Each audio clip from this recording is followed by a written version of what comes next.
Hi, I'm Ted Rogers, and this is History by the Plate. The California Gold Rush of 1849 was a global event, with people coming from around the world to try to stake their claim. The smart money, though, didn't come to try to stake a claim in gold. Instead, the smart money came to try to stake their claim in developing new markets. You see, every miner, whether they struck it rich or not, and the majority did not, needed a shovel. Every miner needed a durable pair of pants.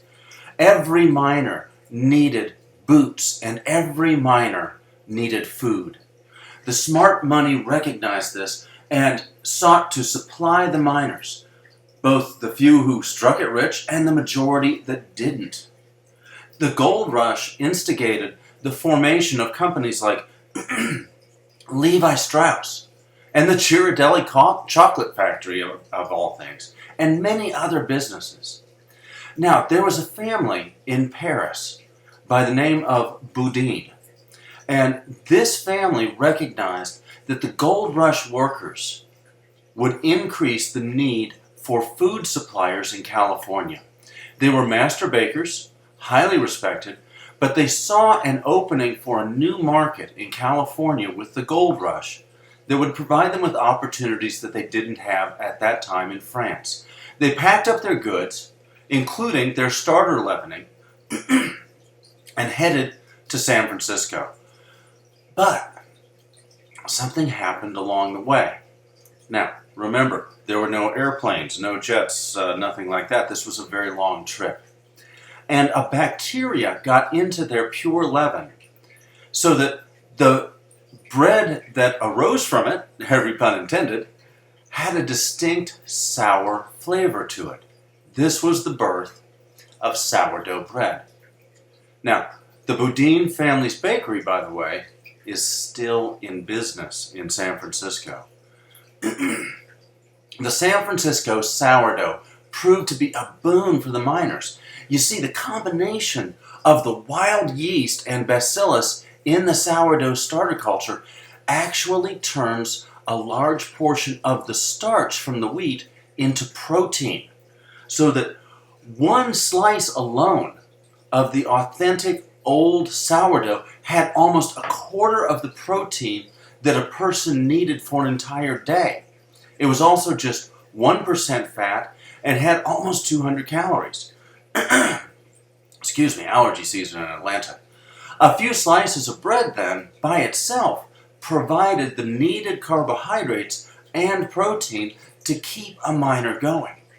Now, this proved itself out a few years later, in 1896, with the advent of the Klondike Gold Rush. You see, sourdough proved itself essential to keeping the Klondike Gold Rush miners alive. Hunting during the winter in the Arctic was sparse at best. There were obviously no vegetables to be had. Bread, sourdough bread specifically, was the food to keep a person alive through the Arctic winter.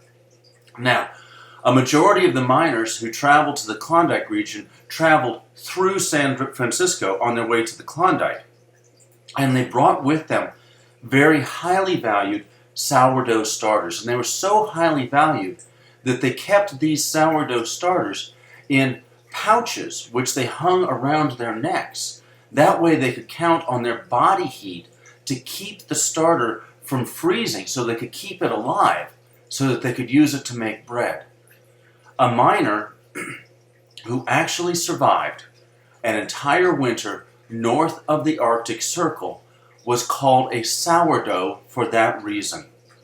The bread literally kept him alive.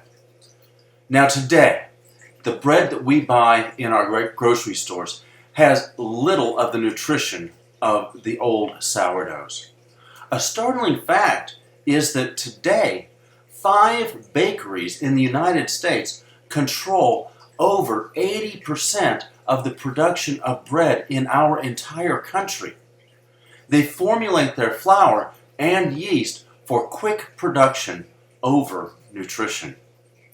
You can, however, still make sourdough bread yourself, even using heirloom wheat.